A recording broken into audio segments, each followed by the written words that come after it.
Welcome into the show. Let me put a list together, and today's topic will be something that should be precious to all of our hearts. We will be talking about moms, and specifically TV moms, the top 10 TV moms, and those are the ones that we will rank on this list today. What up, Bri? What's up, man? How are you, brother? I'm great. You're doing good? I'm the best. You are the best. Thank you. That's all I needed to hear. Considering your week, you sound like you're doing pretty well. Absolutely. A thumbs up, sky point to the great Les Grobstein, Score Overnight host, who unfortunately passed away at the age of 69. He's a classic in Chicago that our Chicago listeners right now probably remember and are honoring as we speak. So love you, Les Grobstein. Yeah, and we'll dedicate this show to Les, because I'm sure he had his share of favorite TV moms, I'm sure. Oh yeah. He had his lists too. Hey, yeah. He did an overnight show, and you know, bro, from doing radio, that the overnight shift, there is no more space than when one does an overnight show. You can do anything. You could do this podcast 2 or 3 times in an overnight shift, even on a sports station. It's an abyss. It's a dark abyss. It's a dark abyss that needs filling. Right, so you want to be on the radio, huh? Well, here's 5 hours for you with about 7 or 8 listeners. Well, there's actually a lot more listeners, but they're usually driving and not participating. Let's put it that way. All right, so let's take a look at these moms that we're going to be listing. And as Mark said, we have 10 of them. So we're going to check the rando bozo pewter, whatever the thing that what is it called? An algorithm, as Mark calls it. Yeah, isn't it? Didn't I ship it to your house? I thought you had it now. You should have it. So yes, it is an algorithm list machine. I call it the bozo pewter because that's remember, I don't know if you remember on Bozo, there used to be the bozo pewter that would pick the numbers for the grand prize game. Oh, of course, man. The bozo pewter. But anyways, here are the lists of moms. Claire Huxtable, Carol Brady, June Cleaver, Peg Bundy, Roseanne Connor, Marion Cunningham, Carmela Soprano, Marge Simpson, Elise Keaton, and Edith Bunker. So, Mark, as I say the list, I want you to start with your number 10 of the top TV moms. Number 10 for me will be June Cleaver. And I got to tell you right now, Brian, she's ridiculous. I don't buy it. Those kids are going to be doing drugs at the age of 16. This is not a real mom. This is not the real world. June Cleaver, while I allowed our computer algorithm to put her on the list because she had to be on the list, she was a quintessential mom on a quintessential show. But June Cleaver is a fraud. Wow. An absolute fraud. I don't buy it, Brian. I don't buy it. I respect it. I don't buy it. And that's all I have to say about June Cleaver. Wow. June Cleaver at number 10. Come on, tell me those kids aren't doing drugs. I understand, but there are people right now that is blasphemy, because June Cleaver was the standard back then of what moms thought they should be in the late 50s and 60s. You're right. She was perfection, and perfection is easily performed on television. Not something you can do easily in life, which I'm sure a lot of women were just banging their heads against the wall. Yeah. But it's like requirements. You should always be dressed to the nines and in some beautiful dress, and you should be cooking done or sewing or ironing. Listen to this. When I was looking at clips, she was talking to the beaver. You know what she was doing? She was cleaning the ketchup bottles that were on the table. Like she worked at a restaurant. Yeah, like I'm not shitting you. She was cleaning like ketchup bottles or whatever bottles that were on the table, and she's just sitting there answering Beaver's, dumbass questions. But for real, while Wally is doing meth, that's what's going on. That's what's going on right there in that scene. But for real, June, she could have easily been a working professional. She was smart and she was crazy intelligent, and I think Ward, he saw that too, because Ward, a lot of the stuff. I know. Well, that was his name. I think Ward also saw that too, because a lot of the stuff that needed to be figured out was always figured out together. The issue was handled together. So that was cool. But of course, Mark, as you said, the 50s were weird. Fraud. All right, we'll leave it at that. There's no way, like when Beaver turned 15, that he wasn't in a big pile of cocaine. Okay. There's no way. His nose didn't come home blasted and white. Sugar boogers.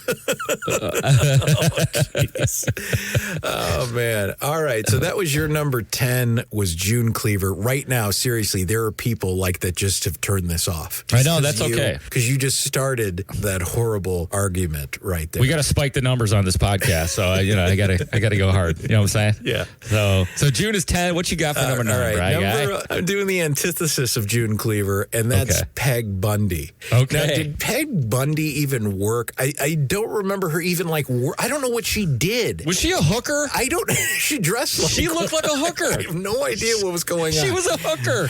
I don't remember her working. Maybe she did some part-time jobs for a small while, but she didn't do anything. I mean, and I think that was her charm, is that she just didn't do anything. But I remember her always trying to spend Al's money, and of course he didn't have any money because he was like a shoe salesman in the late 80s and probably had to buy everything on layaway or god awful payments for a long period of time to buy her anything. And I don't even think she was a housewife because she was never cleaning anything. She was never taking care of anything. I think at first she tried to make food, and it was just so horrible that they gave up on even trying to eat it. But I know that Peg loved Al, but at the same time, she was out there making fun of him and his stamina sexually and all of that. And, he wanted her to cook, but she didn't. So she loved the kids, but they really didn't turn out well. Gave them some advice. I have no idea. It's just a really poor attempt at being a housewife and a mother. And it's just something that you loved to watch. So that was the appeal, is you know what? I'm not that bad of a mother because look at what I could be. I could be Peg Bundy, but I'm not. So I feel good. What do you think about Peg Bundy? You put it all really, really well. And I love the angle of what did she do? Because I think the show, it was left. I haven't seen that show, since it was on. Yeah. And I did watch it quite a bit because I was at the right age to watch something ridiculous. But it was always left absolutely ambiguous. How did they even pay the rent when Al Bundy was selling shoes? They had a house, and I know everything about it was modest and all of that. But yeah, so that's a great point by you. I will say this as well. She was just, I mean, these are the things that I wrote down, just in my little notes. Is that a mom? Question mark. Bullet point. Out of control! Exclamation point. There was nothing mom redeeming about her. There was never a moment. I don't ever remember a moment where there's a serious moment, like a learning moment. Because it was the anti-sitcom, right? Yeah, it was the anti, the anti-family. Classic, family. Classic sitcom, family, right. Family sitcom. As you said, the antithesis of June Cleaver. It was we're going to blow up all this stuff and we're going to take it to an absolutely insane level. But they got their point across because Peg Bundy, I'm not saying there are mothers like that, but there are families like that, and there are out-of-control family, and probably more of those than there are the June Cleaver, Beaver Cleaver family. Yeah. So Peg Bundy, not a great mom, but a great TV mom. So she's number 9. A great place at number 9. Now, that's where I think we should have started, is with Peg Bundy. But, of course, you went for the fraud and took out my girl, June. And now, I'm kind of bent out of shape a little bit. I feel like you've hurt my own mom. Seriously, a little bit. So, I'm so sorry. All right. I hope I can redeem myself. Peg is number 9. What do you have for number 8? Marge Simpson. Simpson. I will say this about Marge Simpson. Well, first of all, before you even go into Marge Simpson, she's one of mine that I've, as I said, I know this is probably sacrilegious, but I really was not a huge Simpson person. I wasn't a huge Simpson fan. So it's a blind spot for you. Yeah, it is. And so the things I know about Marge I know she had blue hair. I know she had a weird ass voice, and I know that she just looked like she was completely she couldn't believe that she married Homer because of some of the shit he says. So, and that's the only thing I really know about Marge Simpson. So please shed light on why you think Marge Simpson should be at number 8. Well, yeah, you nailed it. The voice, the hair, that family that she had to deal with. Most moms in her position, Brian, would have quit. Just would have quit. Okay. I'm not even saying divorced. She would have just walked away. There was nothing. Again, Homer is insane and impossible to deal with. But she did love Homer. That was her homie, as she said. And nobody was more prepared, skill set wise, to deal with Homer Simpson. She supported Homer. She knew he was ridiculous. She had to make special, arrangements oftentimes in order to support Homer or to bail Homer out in certain ways. But she did it, man. She did it, and she didn't do it with an iron fist. She did it inquisitively. She did it in a friendly blue hair sort of way. And then the kids were snots too, for the most part. So yeah, she had to deal with a lot. So she is maybe the strongest woman on this entire list. So Marge at 8. Yeah. And I do remember her always having they always had dinners and stuff, right? They were always around the table eating and things. Sure. It was a dysfunctional dinner, and something horrible probably happened at the dinner, or something was said that was or ridiculous. Or whatever it was. No. She was insistent upon making that a family, and there was no way. Like I said, Marge, most people would quit. There was never any quit in Marge. Mm-hmm. Yeah. So that was your pick of Marge Simpson at number 8. 8. Nice. So Marge Simpson at number 8, and we are moving into number 7 now. Number 7, I am going to go with Edith Bunker.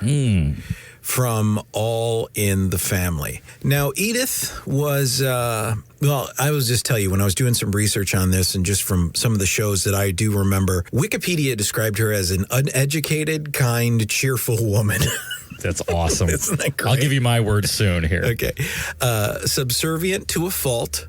Yeah. Now her voice may have been, whiny and hard to listen to, but she did have, get this, a wonderful voice of reason when it came to her husband's rude, crude comments. She was always questioning why he was making those. And of course, he would give the dumb, stupid answers that he thought, the racist comments or whatever, because she knew of his shortcomings. She knew that those were his shortcomings, but she still, as you said, with Homer and Marge, still loved him. And she continued to love everyone, even beyond her husband's prejudices. I mean, still loved her neighbors and all different types of people. That never got in her way. And her brother or her son-in-law and her daughter, who were clearly in the post hippie movement, she still loved them like crazy. Meathead, yeah. So that was her strong point. Like any mom, at the end of the day, she was there to keep the family together. And just one note I wanted to make: Jean Stapleton was a great actress, because Jean Stapleton, who played Edith Bunker, was an ardent feminist. So,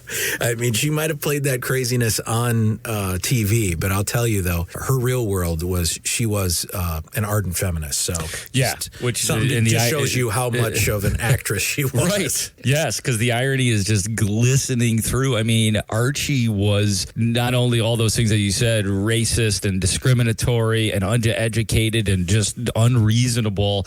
He also was verbally abusive to Edith often. So would you stifle it there, Edith? And she dingbat. He called her dingbat. Dingbat. Can you imagine calling, somebody calling their wife dingbat? I mean, dude, I'll check this out. Real story. Mark Grace, who was the ex-Chicago Cub, was on the Cubs network, whatever, the Marquee network, and he was doing a game, and he was referring to one of his ex-wives, and he called her a dingbat, and he got a 2-day suspension or something like that. Man. He actually got disciplined for you. So, to your point, exactly. Not only can you not get away with using that as a running joke within a professional sitcom, dingbat is something when you hear that and you call your wife or girlfriend dingbat, you can't do that. Exactly. And did he ever? Yeah. And what were the words you said that they used to describe her? Because I want to see if my words match up. Uneducated, kind, cheerful woman.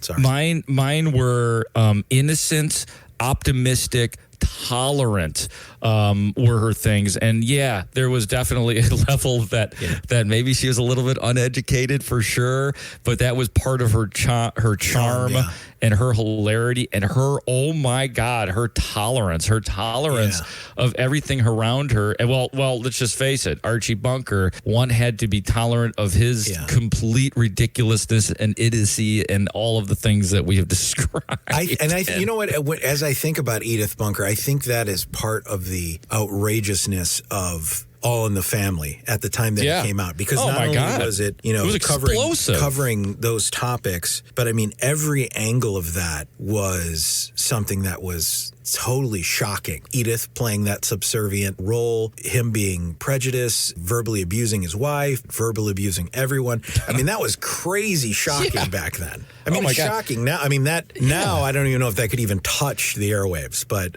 right. But back then, I mean, it was a little bit more of we saw, I guess, humor through the craziness, and we realized how dumb he was. Well, exactly. And unfortunately, most people did, and then some people were like, "Oh, that guy, he's spot on." Yeah, that's right. He's spot. Well, now they would. Well, no. Even then, though, they're like, "Oh, yeah, what's with this Jefferson guy coming over to the house?" Yeah. But the last thing I'll say, at least what I'll say about Edith, is there was the power of Edith Bunker, moreover Gene Stapleton, as you mentioned, as an actor. There was once, I don't know if you remember this, there was one incredibly serious episode of All in the Family, and it was, very simply put, it was a episode where Edith gets raped, or at least attacked, or by a guy. I don't think she was actually ever raped, but at least attacked. And the audience of All in the Family reacted heavily with hate towards that guy, that actor that committed the felony against Edith. And it was actually a serious show, but it showed you the power of her character and her acting, that the audiences were just in a tizzy over that. Yeah, Edith Bunker. That's just an amazing, Gene Stapleton, amazing job as Edith Bunker. And that is number 7, and that was mine. So we're moving into number 6. Do you have the list by chance? I do. The countdown: 10, June Cleaver; 9, Peg Bundy; 8, Marge Simpson; and 7th, Edith Bunker. So what say you for number 6? All right, hold that thought right there, Mark. You're listening to Let Me Put a List Together on the Podcast Entertainment Network. Let Me Put a List Together is brought to you by...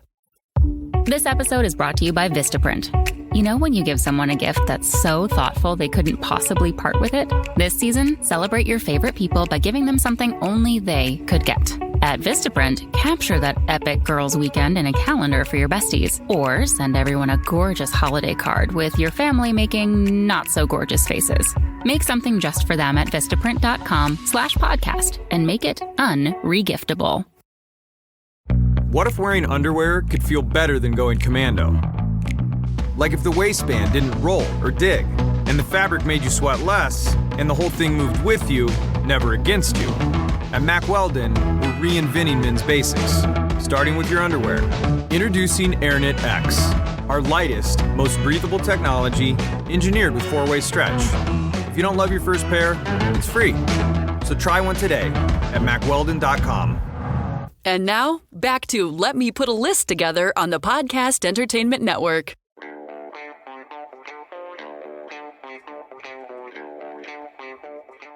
I am going to do, this one's going to be great. I'm looking forward to this one. Marion Cunningham from Happy Days.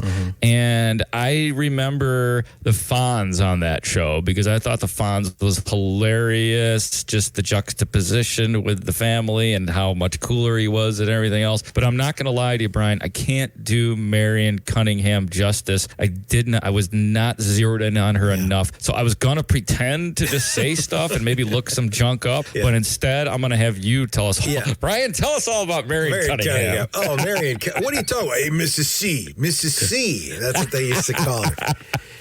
Marion Ross, who is, I think, in her 90s now, and she's still alive, played the quintessential 50s wife. In this comedy, though, she was a little bit of the June Cleaver, and, of course, her life was focused on her kids and her husband, Howard, who owned the hardware store. I liked Howard. Yeah, and you could tell that they really had a loving relationship. Howard had a lot of respect for Marion and his wife, and didn't he whine to her a lot, though? Wasn't he always like, Marion? Well, didn't he do that a lot? A little bit, yeah. But everyone had a lot of respect for Mrs. C. Okay. She was the only one that had the power to call Fonzie Arthur, which was his real name. Right. I do remember that. And I remember, she told him to sit on it and got away with it, which was like a curse word in Happy Days land.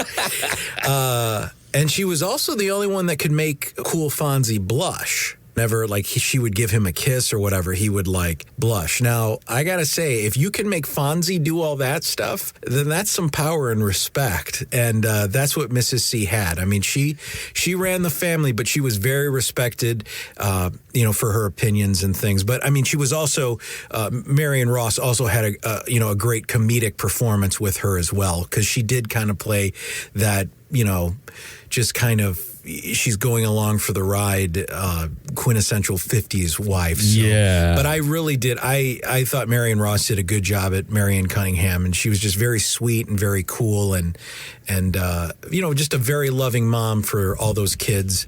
And Chuck, I don't know whatever happened to Chuck. He was in like the first 2 seasons, then left. I don't know if that's like they had Joni, and then they had Chachi. Richie. And then they had Chuck. And Chuck was only in like the first 2 seasons, and then he just went away.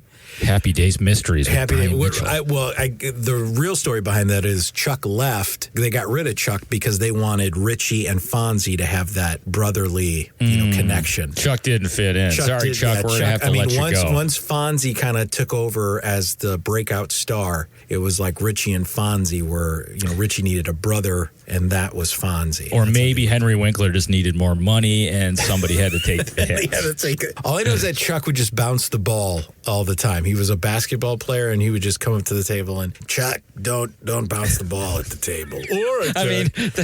That's a pretty horrible brand that he had. That I see why Chuck didn't last beyond 2 years. Now there were Chuck. 2 different characters too. There were 2 different Chucks. Really? Yeah. They really tried with Chuck. They really tried. It's just not working out. It's just not. Hey, Chuck, it's just not working out. There's somebody who came up with a Chuck character that's like, this has got to work. I'm telling you. And everybody else is like, dude, it's over. Okay, listen. What if I get a different actor? I'll get a different actor. All right, we'll give you a shot. I'm telling you, this guy is deep. He bounces the ball right there on that table. That's his thing. This has got to work. So that was it. Yeah, Chuck. R.I.P. Chuck. But Marion Cunningham was number, what was that? That was 6, Brian. Nice job. All right, number 6. All right, we're on to the top 5, and we are moving on into our top half. We do have... sorry. Sorry, dude. That's our top 5. We are now moving into our top half. 1, 2, 3, 4, 5. 5, 4, 3, 2, 1. The hell was that? Our 5. There's a number 2 and a 3 and a 4 in there. These. The top half. Yep. These are the 1%ers. Okay. All right. What you got for number 5? Yeah, what you got, bro? That was actually me just needing some time to look at what I'm going to pick. All right. Of course. Number 5 is going to be Elise Keaton. All right. From Family Ties. It was Alex P. Keaton's mom, and also Mallory, and who else? Who else was there? Well, Tina Yothers, and what was her?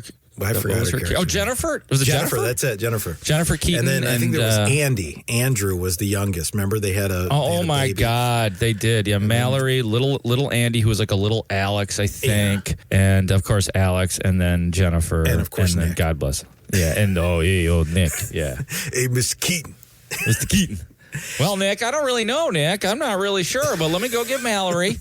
When doing the research for Elise Keaton, I kept saying this: ex-hippie liberal turned architect, and she was the mother of 4. I also like how Elise always challenged her Republican son, and I think that was very part of that whole exchange, because they were very ex-hippie, very Woodstock, and they had their ideals, and then you have the Republican son who has his own ideas, like the whole yuppie world of the Wall Street. So you definitely did see that as the baby boomers versus the Wall Street yuppies. And I think Elise just followed right into that. Always saw her as a patient, loving, and kind mom. She always seemed to have a very calm control over her children and what was going on. It was also very real world in the fact that, you never really saw Elise all the time. A lot of times in that show, Elise would be at work or whatever, and it was always the older brothers and sisters helping out Jennifer or helping out little Andy or whatever. So I thought it was very real world. Yes. What is that about? No, I'm just laughing at the kid, Andy. Andy. I didn't know what you're talking. I was like, what are you fucking Andy? About? It's just ridiculous. So, it was very 80s working mom of them to make Elise like that. Yeah, absolutely. And you described her as having calm control. I had a similar version of that. Warm and comforting were the first couple of words that I wrote down about her. She was that. As you said, she was intelligent because she was willing to take on her son and obviously was a career woman. seemed to, like, one of her tricks that came across on that show on Family Ties was that she seemed to care about all three of her kids equally. Yeah. Like, she was invested in all of them. I mean, clearly. You mean the show 4 kids? Oh, yeah, I'm so stupid little Andy. Don't forget Andy. God, you know what? Note to us, there is a podcast to be done on added characters to television shows. Absolutely. Right? Like that stupid little kid in Different Strokes. What was his name? Mr. D. Sam. Sam. Yeah, those are like called Jump the Shark characters, like Sam, and you got Andy. There was the guy from Brady Bunch. Yeah, they put the kids that were trying. Cosby Show added an extra little cutie. Kids that are trying to save the series. Yep. They realized how well the poor Rudy grew up and she wasn't as cute anymore. So they're like, we better go get a younger one now because Rudy is aged out at age 9. I would save that for another show, dude. All right, we'll do that. No, so listeners, that it's coming soon. Those characters like friggin' Andy from Family Ties, who Brian is so up on. But anyway, so all 4 kids, she seemed to do a good job at portraying a mom who was highly interested in all of her kids' lives, and I thought that was just great. And yeah, the show, they didn't have her always in. The show became about Michael J. Fox and Alex P. Keaton. They was the undisputed star of that show, and that it was everything centered on him. And yeah, there was other silliness and ridiculousness, and Elise Keaton was a glue character on that show, and so yeah, she's a winner, man. I always got a warm place in my heart for old Elise Keaton. All right, that's a good wrap up. Yeah, you did 5, so I will now do 4. As we get down to Is that how that works, Mark? Is that how that works? Top half, 5, 4, 3, 2, 1. Payback. Very good, very good, Mr. Mitchell. Very good, very good. For number 4, I am going to go with Carmela Soprano. All right, here it is, plain and simple. Carmela Soprano, she had balls, man.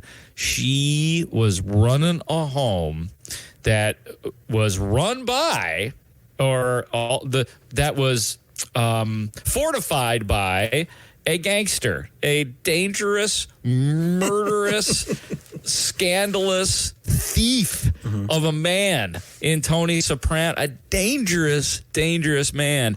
And I tell you what, she ran that like as if he wasn't that way.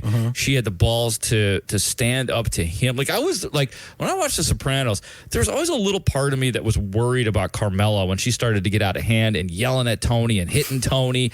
Like I was like, you may not want to push it because Tony will whack you. And that was never even part of the conversation. That was, she had carte blanche. She had immunity from Tony, and she used it so well. She had balls, and she was a great mom too. She had to keep she might have been the best mom on this list because, again, gangster as a husband, not at home a lot of times, not at home, and went home probably sleeping or working out some sort of hit.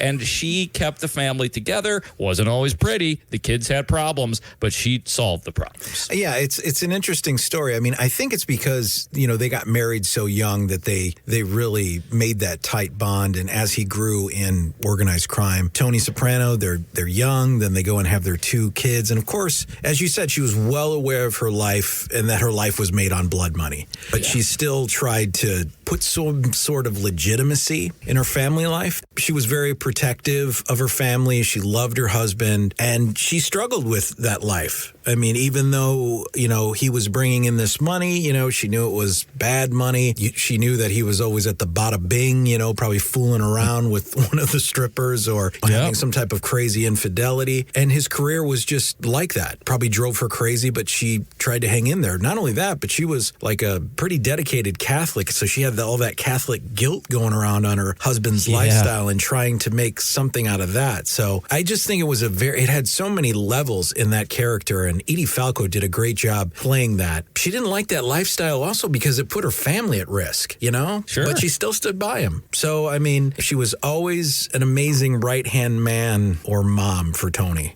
Oh, so, an amazing mother, an amazing partner, and that is Carmela Soprano at number 4. We got to take a quick break. You are listening to Let Me Put a List Together on the Podcast Entertainment Network. Get in touch with the show through email at lists@podcastentertainment.com. Why would an oil and gas company tie executives' pay to lowering the carbon emissions intensity of their operations? Because we believe in actions, not just words. Learn more at chevron.com/lower carbon.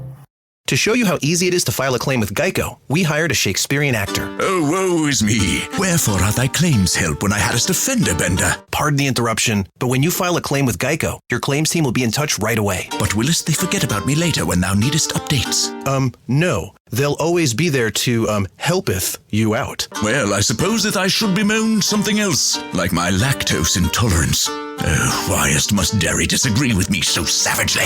Geico. Great service without all the drama. And now, back to Let Me Put a List Together on the Podcast Entertainment Network.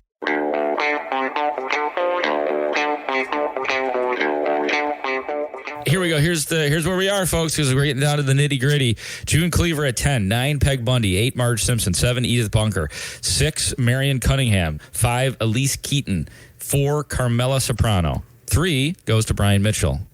And number 3 is going to be Roseanne Connor, played by Roseanne Barr or Roseanne Arnold or whatever her name is now. This was a shocking show when it came out. And I don't know if you remember that, like around 88. Like this was like, oh my gosh, this is so real world. This is real world TV mom of the late 80s. Roseanne, she works in a factory. Her husband is a contractor. They have this nice, okay house. She rules the house with sarcasm and love for her kids and her husbands. I mean, she makes jokes at them and she calls them out. And she sees the world what it is day to day. Sometimes it's good, sometimes it's rough, but she's always handling it with, some type of love and humor. And that's what Roseanne Connor did. Lots of people could relate to her character, and I think that's why Roseanne did so well on TV, because I think a lot of people, working middle class really saw themselves in what Roseanne and Dan had and what their struggles were growing up, bringing a family up in the late 80s. I mean, it was a struggle at that time, and I think a lot of people related with Roseanne, and she did such a great job bringing that across as the mom of the late 80s. Yeah, relatability is a great word to describe her. So the relatability factor, that is spot on by you. Like that is huge. There's a realness to her that we don't really see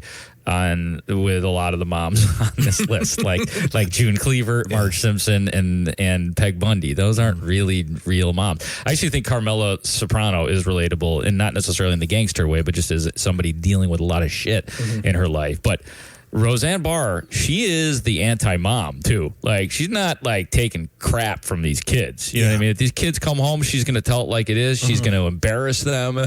She is going to admonish them and belittle them because, you know what? Roseanne in that show, she's still trying to make it, too, man. She's trying to put together the blue-collar thing. She's trying to put food on the table. She doesn't have time for this shit with these kids. So she was rude. I think crude is an even better word to describe her. She was probably the cool mom on the block too. Hey, we could all go to the Connor household. Her mom's cool. Her dad's pretty cool too. We could totally hang out with the Connors. Yeah, you could probably party over there, but she'd probably say, "I'm not bailing you out of jail though. Exactly, That's on you. I'm not. Hey, tough luck. And if your mom comes over here, I don't give a shit. You're going home with her." So she had little empathy, it seemed, for people because she was just trying to make it in the world herself. So Roseanne Connor, the anti-mom, at number 3. All right. So as we move to number 2, that is you, Mr. Mark. I am going to go with my number 2 as Carol Brady from the Brady Bunch, of course. And again, we do have a case of to a different type than June Cleaver, but this is a pretty idealized mom here. Something of a fantasy mom, friendly, sympathetic, never moody, available, loved her husband in a very kind of silly, innocent, peck on the lips sort of way as not to offend anybody.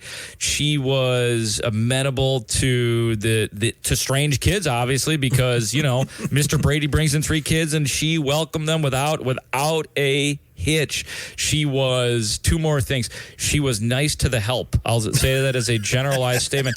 Alice became a part of the family because of how warm and comforting she was. She went to Alice for advice on things. So I loved that portrayal. And then lastly, this is going to be controversial, and this is not the idealized mom. I don't want to get gross here, but she was, Carol Brady was hot. Oh, so, there it is. She was very, you didn't see that necessarily flaunted with a lot of the moms. I think it's not flaunted, but she was just very pretty, and she wore the little mini skirts, and she was a great figure. So that I thought that was a little different than the way other moms were portrayed. Yes, moms can be hot. You heard it here first. Moms can be hot. That's right. That's right. Carol Brady was the mom that you wish you had if the world was perfect. She was always, as you said, in a great mood, ready to give you solid advice if you needed it. She loved her husband and always wanted to spend time with him. Isn't that perfect? Well, Mike, I think we should have a night in tonight. Yeah, let's do that. All right. Was always dressed, as you said, with her hair done. She's just staying at home, partying with Alice, maybe playing cards, whatever. She also, the thing I noticed about Carol Brady, she always had a really pleasant voice. She had a very soft voice. Her voice was very friendly. It's a perfect mom tone. Yeah. But don't get me wrong, if you screwed up, though, you knew Carol was going to give it to you, and talk about how bad would you feel if Carol Brady was angry at you? Ooh, just one look. One look. I mean, you would just feel like you would crumble. I'd go to my room. I'd send myself to my room. I'm like, yep, I'm going to my room, and then I should probably be punished for a couple weeks. I think she definitely was always focused on the entire family, and it was all about, doing family trips, and she didn't care about the outside career. But there's also a lot of discussion about whether Mrs. Brady could have been the mom that she was without Alice. What do you think about that? Could she have done it without Alice? I mean, that's a great point. And as I just pointed out, too, she was pro-Alice. It wasn't just, here's what you do. It was assumed that Alice had what we call autonomy. She could do whatever she wanted, and Carol wanted it that way because I think you're right. I don't think she could have been the mom that she was with 6 kids, 3 of them strange, and without the help of another mom or another character that could watch over children. Yeah, exactly. So I don't know. That's the question we'll leave with you. Could Mrs. Brady have been the Queen Mrs. Brady without Alice? So you're saying she's a bit of a fraud then? Or are you just asking the question? I'm just asking the question. I never said that. I like Carol Brady. I mean, I do at number 2. Hey, let's face it. At the end of the day, she's hot. So that's really all that matters. Mark that's all that matters. is in love with Carol Brady, one of his first crushes, I think, as a young man. Yeah, I don't even know if I had a crush on her, but just I'm sorry I've discomforted you on this. Seriously, I feel like I just turned 50, remember? So that's right, yeah. So now you're looking back at Mrs. Brady going, whatever happened to the Mark Grody Turned 50 podcast, Brian? You never did that. Maybe we'll what do happened? that. It's still January. We could still do that. That's true. Anyways. That's true. All right, here's the list. 10, June Cleaver. 9, Peg Bundy. 8, Marge Simpson. 7, Edith Bunker. 6, Marion Cunningham. 5, Elise Keaton. 4, Carmela Soprano. 3, Roseanne Connor. 2, Carol Brady. And what is left on the list? Process of elimination puts who at number 1? Number 1 is going to be Claire Huxtable of The Cosby Show, played brilliantly by Felicia Rashad. Hot. She no, I'm kidding. was the answer to the 50s mom. She put June Cleaver and, of course, the 70s mom, Carol Brady, and all those women in their place because not only was she educated, she was a lawyer on top of that who didn't have a housekeeper, who still had time to raise 6 kids and still had time for her loving partner, Dr. Huxtable. Cliff. Cliff. You would not want to get in trouble with Mrs. Huxtable because if you think that Dr. Huxtable was bad. Mrs. Huxtable, whenever you did something wrong, she treated every disciplinary action as if she was in a court case and your ass was going to lose. So, don't even try it. I mean, once you sat in there and you tried to give excuses on, why you stayed out all night to go see some band in Jersey or whatever, and you got caught or you got caught drinking or whatever, you could never bring up some type of excuse or even explanation because you were going to lose with Mrs. Huxtable because she was all there, man. And as I said, and Felicia Rashad absolutely was a beautiful, beautiful mom. But she had it all. I mean, she was the all-around perfect 90s mom, I guess you would say, right? Yeah. Well, and I honestly, absolutely, she was the new mom, the new 90s mom. I say, like, she's almost the mom of now, too. Yeah. She's the mom of 2022. You don't talk to many women these days who are not professional women, who are not going to college to do something with their lives. You don't have a lot of women who say, yes, I'm just going to be a house mom. And I shouldn't say just, because that's an extremely admirable thing to do and to dedicate your life to. But she is what has been perfected now. And also the other part too is this portrayed something different than all of us whiteys have seen. And that's a powerful black family, that it's a black family that is doing this and can be shown in that light, as opposed to the old school ways with, Jimmy Walker and all of that in sitcoms, portrayed as being a doctor and a lawyer. Like, that was pretty powerful, and Claire Huxtable shined in that part as well. So, and here's what I would say, and you nailed everything about her character and what she meant and means and all of that. I also love the chemistry that Claire Huxtable had with Cliff. It was unbelievable. Like, they want to have those final scenes where they would be in the bed together, and Cliff would say something stupid, and then she would say something even more witty. And then there was always here's another thing too that was real about them. There was also like a fun little sexual tension between the two of them. You know what I mean? Like, you could feel it, and like you felt like the love, the innocent love, and then you felt the sexual love too. And I thought that was important. At 15, of course. When you were 16, it was like, okay, that's cool to see. Oh, I was feeling this sexual tension. I think she was a good model for any mom watching, to say, hey, yeah, you can have all of this, but you could also still love your husband, the man with whom you started this whole thing. Like, and you can still be attractive and all of that. Attractive and attracted and that whole thing. So that's what, you're right. That's what I saw through Mark Rody's, post-adolescent eyes. I was like, that's cool, man. I like that. Oh, geez. Thank you, Mark, for letting us in your little crazy world there for a little Really, bit. this whole podcast is about how my brain works and the things that I get wrong that you can correct me on in songs or lyrics or anything that is sexuality. Oh, that's hilarious. All right. Yes. So that is our list with Claire Huxtable at number 1. Of course, that is our combined list. So we just kind of take the names and throw them into a stew and see what comes out on top. So now we are going to do our individual lists, and I will start with mine. So my list looks like this. Number 10, Peg Bundy. Number 9, Edith Bunker. Number 8, Marge Simpson. Number 7, Elise Keaton. Number 6, Carmela Soprano. Number 5, Roseanne Connor. Number 4, Marion Cunningham. Number 3, Claire Huxtable. Number 2, June Cleaver. And number 1, Carol Brady. Okay, our lists are different, man. Number 10, June Cleaver. Number 9, Marge Simpson. Number 8, Marion Cunningham. 7, Peg Bundy. 6, Carmela Soprano. Number 5, Roseanne. 4, Elise Keaton. 3, the hot Carol Brady. 2, the beautiful sexual Claire Huxtable. And number 1, Edith Bunker. What? Oh, man. Come on, man. Jeez. Edith Bunker. That was a character, bro. That's one of the great characters of our lifetime on one of the great sitcoms of our lifetime. Yeah. So there it is. Yeah, man. I was looking forward to hearing our individual list. We usually line up somewhat closely on these things, but on this one, we do not. No, we are not anywhere near close on the moms. All right, so we did throw this comment out to our Let Me Put a List Together people out on the Facebook world, and we did get some responses. Some of their favorites are basically right in line with what we are. Paul said June Cleaver and Peg Bundy. Also said Kitty Foreman from That 70s Show, which was very popular on a lot of these lists. Kitty Foreman from That 70s Show. But that is definitely an honorable mention. A lot of the ones that also, Laura Petrie, the Dick Van Dyke.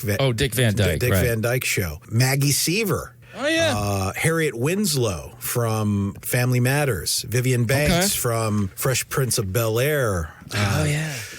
Marge Simpson, Corey said. Also, I'm trying to see if there's any other ones. Sofia Petrillo, which was the old lady in the Golden Girls. And is it Mary Barone? Is that how you say it? Mary Barone. And everybody loves Raymond. Oh, yeah. Well, I don't like that one because and I haven't watched a lot of Everybody Loves Raymond, but what I do know about that show is that they had kids or kid, but the kid was oftentimes not in the show and not a part of the show. Yeah. So that's a weird one. Fair enough. What about Lilly Munster? Oh, my God. I feel like there's a different category, like the weird moms. You know what I mean? Yeah. Lilly Munster or the Morticia from Addams Family. Yeah, that's a different category. Yeah. Those shows are their own entities. What about Mrs. Ingalls from Little House on the Prairie? Oh, man. Yeah, I suppose so. But she would also fall in that category of like fantasy mom, ridiculous, cut the crap. What's really on your mind here, Laura? Come here. Come here, Laura. Come on. Sit by old Uncle Mark and tell me what's really going on. Yeah, who you mad at? There it is. Who you mad at? You tired? I'm getting uncomfortable again. Yeah, you tired of this, this discriminatory lifestyle you lead? Come away. Let's get on a horse and trot away, Ms. Ingalls. Oh, man. All right. That's going to wrap up. Let me put a list together. Come on, man. You've never heard of hot moms? Yes. Come on. Everybody's talking about hot moms. Moms can be hot, Brian. Okay. Why don't you like hot moms? I know. That's fine. They can be hot. I'm married to one, okay. Well, you better be. You better be. Yeah. I'm married to one right now, so that's true. I'm good. We thank you for listening. As always, we invite you to listen wherever you get your podcasts. We're also on YouTube and Apple Podcasts and all the different fun places. We appreciate your feedback, your comments, your ratings. You're subscribing. Really love that. Yeah, subscribe to us. And, if you got an idea for a list, sometimes we use those lists. So we appreciate that wholly. For Brian Mitchell, I'm Mark Grody. We'll talk to you soon. And let me put a list together.